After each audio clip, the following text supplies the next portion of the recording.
Okay, good evening. So, update ko lang po kayo rito sa ating monitor na portable. Yung Lenovo L15. So, ngayon, ang kinuha po natin ngayon, ang feature natin is yung kanyang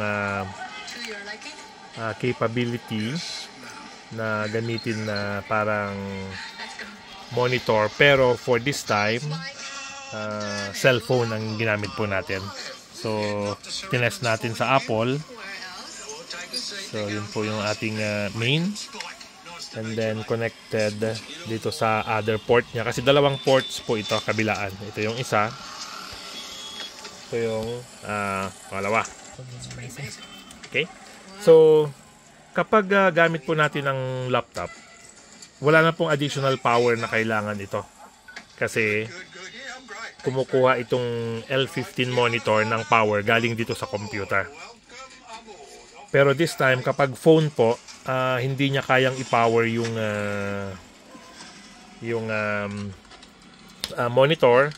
So, kailangan natin siya ng independent power source. So, ito po, ginamit natin yung charger ng ating laptop na Lenovo Ren.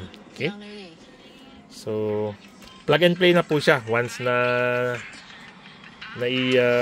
saksak, pan na po siya. Magra-run na siya. So, kung portrait dito, landscape, magla-landscape din. Kaya lang, ang hindi ko po lang po alam kung pwedeng i-maximum ito.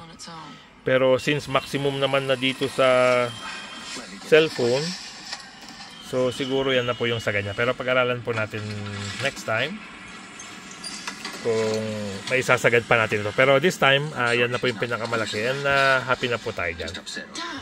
Okay?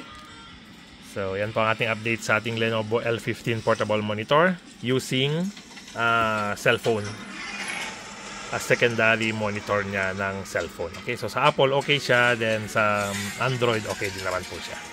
Okay? So, hindi siya touchscreen. So, lahat ng controls manggagaling po sa cellphone. Okay? So, yan lang po. And salamat!